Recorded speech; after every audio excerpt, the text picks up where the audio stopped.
UP के पूर्व मुख्यमंत्री के साथ ही केंद्रीय मंत्री रह चुके हिमालय पुत्र स्वर्गीय हेमवती नंदन बहुगुणा की आज जन्मतिथि है और उनकी जयंती पर उत्तराखंड के मुख्यमंत्री पुष्कर सिंह धामी ने देहरादून के घंटाघर स्थित स्वर्गीय हेमवती नंदन बहुगुणा की प्रतिमा पर माल्यार्पण किया। मुख्यमंत्री ने कहा कि स्वर्गीय बहुगुणा जी कुशल प्रशासक, ओजस्वी वक्ता और प्रखर राजनेता थे। मुख्यमंत्री ने कहा कि हेमवती नंदन बहुगुणा जी हिमालय पुत्र थे और हिमालय जैसे उनके इरादे थे। उनके द्वारा किए गए कार्य हमें हमेशा प्रेरणा देते रहेंगे। इस अवसर पर पूर्व मुख्यमंत्री एवं हेमवती नंदन बहुगुणा के बेटे विजय बहुगुणा, कैबिनेट मंत्री गणेश जोशी, सुबोध उनियाल, सौरभ बहुगुणा, मेयर सुनील उनियाल गामा मौजूद थे। मुख्यमंत्री ने मुख्यमंत्री आवास में ही स्वर्गीय हेमवती नंदन बहुगुणा के चित्र पर पुष्प अर्पित कर उनकी भावपूर्ण स्मरण किया।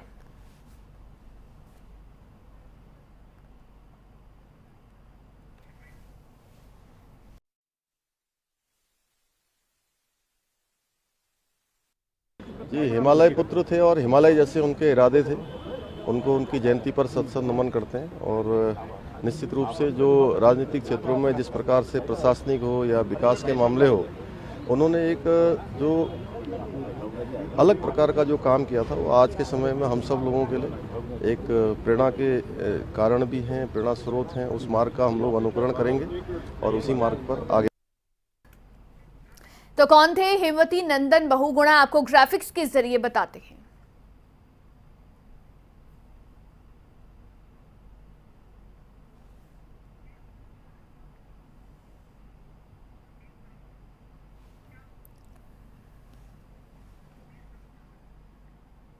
तो स्वर्गीय हेमवती नंदन बहुगुणा की जयंती आज है और इस मौके पर आपको बता दें कि सीएम धामी की ओर से उनकी प्रतिमा पर माल्यार्पण कर उन्हें आज याद किया गया और ऐसे में उनके द्वारा जो काम किए गए उसको भी आज उसके बारे में भी उन्हें भी याद किया गया। और ऐसे में कौन थे हेमवती नंदन बहुगुणा, आपको बताते हैं उत्तराखंड के गढ़वाल के एक गांव में हेमवती नंदन बहुगुणा का जन्म हुआ था। 25 अप्रैल 1919 को पौड़ी जिले के बुधाड़ी गांव में हेमवती नंदन बहुगुणा का जन्म हुआ था।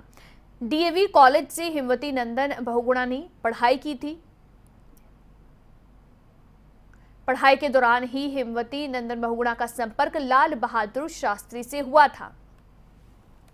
देश की राजनीति में उनकी दिलचस्पी बढ़ने लगी थी। इलाहाबाद यूनिवर्सिटी में पढ़ाई के दौरान ही छात्र राजनीति में वो सक्रिय हो गए थे। 1936 से 1942 तक हेमवती नंदन छात्र आंदोलनों में शामिल रहे थे। 1942 के भारत छोड़ो आंदोलन में हेमवती के काम ने उन्हें लोकप्रियता दिलाई थी। अंग्रेजों ने हेमवती को जिंदा या मुर्दा पकड़ने पर 5000 का इनाम भी रखा था। 1 फरवरी 1943 को दिल्ली के जामा मस्जिद के पास हेमवती नंदन बहुगुणा गिरफ्तार हुए थे और फिर 1945 में छूटते ही वो फिर से आंदोलन के साथ जुड़ गए थे। यानी कि आंदोलन के साथ भी उनका एक लंबा समय रहा है। उसके बाद हेमवती यूपी की राजनीति में सक्रिय हो गए थे और 1952 से वो लगातार यूपी कांग्रेस कमेटी के सदस्य भी रहे थे। 1957 में पार्लियामेंट्री सेक्रेटरी रहे थे हेमवती नंदन बहुगुणा। इसके अलावा 1958 में वो सरकार में श्रम और उद्योग विभाग के उप मंत्री रहे थे। फिर 1963 से 1969 तक यूपी कांग्रेस महासचिव के पद पर भी रहे थे। 1967 में आम चुनाव के बाद बहुगुणा को अखिल भारतीय कांग्रेस का महामंत्री चुना गया था। हेमवती नंदन 1971 में पहली बार सांसद बने थे।